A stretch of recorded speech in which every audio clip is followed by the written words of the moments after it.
عید کا دن تھا، صحابہ نے قربانیاں کرنے میں پہل کر لی۔ ابھی حضور کی قربانیاں کھڑی ہیں۔ عید کے دن شوق ہوتا نا ہر بندے کو، سب سے پہلے میں جانور ذبح کروں، تو انہوں نے قربانیاں کرنے میں پہل کر لی۔ یا یہ کہ یوم شک کا روزہ رکھا، شعبان المعظم کے 29 دن گزارنے کے بعد چاند دیکھا جائے، اگر چاند نظر آ گیا تو اچھی بات، نہیں تو 30 دن شعبان کے پورے کر کے رمضان کا آغاز کیا جائے۔ چاند دیکھا گیا، مطلع ابر آلود تھا، چاند نظر نہیں آیا، تو 30 دن پورے کرنے تھے اور پھر روزہ رکھنا تھا۔ تو بعض صحابہ نے روزہ رکھ لیا اس خیال سے کہ مطلع ابر آلود ہے، ہو سکتا ہے چاند طلوع ہوا ہو لیکن نظر نہیں آیا، چلو ہم رکھ لیتے ہیں، اور اگر چاند واقعی نظر آیا ہے تو پھر روزہ ہو جائے گا، نہیں تو نفلی روزہ تو ہوگا۔ حضور نے نہیں رکھا، کچھ صحابہ نے رکھ لیا۔ اللہ نے قرآن نازل کیا، اے ایمان والو، اللہ اور اس کے رسول سے آگے کیوں بڑھتے؟ جب رسول اللہ نے روزہ نہیں رکھا تو تم کون ہو؟ حضور کی قربانیاں کھڑی ہے، تم ذبح کر رہے ہو اور چاہتے ہو قربانیاں ہو جائیں گی۔ حکم آیا، قربانی تمہاری نہیں ہوئی، لیکن چونکہ اللہ کے نام سے تم نے ذبح کیا ہے، حلال ہو گئے۔ یہ جلد بازی کا گوشت ہے جو تم کھا تو سکتے ہو، لیکن قربانیاں نہیں ہوئی، دوبارہ لو اور ذبح کرو، اس لیے کہ تم نے رسول سے پہل کی ہے۔ یہ تمہارے روزے نہیں ہوئے، اس لیے کہ تم نے رسول سے تقدم اختیار کیا۔ ایمان والو، میرے نبی سے آگے نہ بڑھو۔ اب انہوں نے روزہ رکھ لیا تھا، کس لیے رکھا تھا؟ اللہ کی رضا نصیب ہو، اس لیے رکھا تھا نا۔ جلدی جلدی جانور ذبح کر لیے تھے اس لیے کہ اللہ راضی ہو جائے، حالانکہ ان کے حاشیۂ خیال میں بھی نہیں تھا کہ ہم حضور سے کوئی پہل کرنے کی کوشش کر رہے ہیں۔ یہ اتفاقاً ہو گیا، شوق تھا کہ اللہ کے حضور قربانیاں پیش کر دیں اور اس میں جلدی ہو گئی۔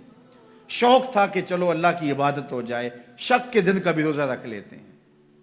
حضور سے کوئی نہ مقابلہ تھا، نہ حضور سے جلدی کا ذہن تھا، لیکن اللہ نے کہا اگرچہ اتفاقاً ہوا ہے لیکن ہوا تو حضور سے پہلے ہے، لہٰذا میں اس کو گوارا نہیں کرتا۔ یہ تمہاری عبادت ہی نہیں ہے، تمہارا گوشت جلد بازی کا گوشت ہے، کھا سکتے ہو لیکن قربانی تمہیں دوبارہ کرنا ہوگی، اس لیے کہ تم نے میرے رسول سے پہل کی۔ یہ ہے رسول اللہ کا ادب، یہ ہے رسول اللہ کی تعظیم۔ حدیبیہ کے مقام پر جب صحابہ نے پڑاؤ کیا، عثمان غنی رضی اللہ تعالیٰ عنہ سے فرمایا، جاؤ تم جا کے اپنے رشتہ داروں سے کہو ہم لڑائی کے لیے نہیں آئے، ہم تو عمرے کے لیے آئے ہیں۔ تو حضرت عثمان غنی گئے تو انہوں نے کہا کہ عثمان، ہم عمرہ انہیں نہیں کرنے دیں گے، لیکن اللہ کا گھر سامنے ہے، چلو تم آئے ہو تو طواف کر لو۔ حضرت عثمان غنی نے کہا عجیب لوگ ہو، حضور نہ کرے اور میں کر لوں؟ اللہ اکبر۔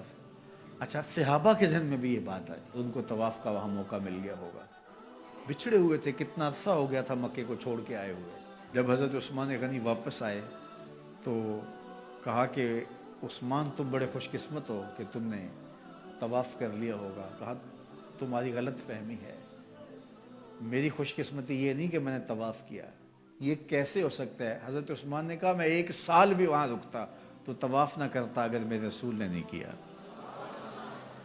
تو دین ہی وہ ہے جو حضور کے تتبع میں ہو، حضور کی اتباع میں ہو، حضور کے پیچھے ہو۔ حضور کے پیچھے لگ کے اللہ ملتا ہے، آگے چل کے نہیں ملتا۔ یہ صحابہ مزاج سمجھتے تھے، لا تقدموا بین یدی اللہ ورسولہ، اللہ اکبر۔ اس لیے خدا تک پہنچنے کا راستہ ہی یہی ہے، بخدا خدا کا یہی ہے در، نہیں اور کوئی مفر مکر، جو وہاں ہو یہیں آ کے ہو، جو یہاں نہیں وہ وہاں نہیں۔ وہی لا مکان کے مکی ہوئے، سر عرش تخت نشیں ہوئے۔ یہ نبی ہیں جس کے ہیں وہ مکان، وہ خدا ہے جس کا مکان ہے۔ تو خدا تک پہنچنے کا یہی راستہ ہے۔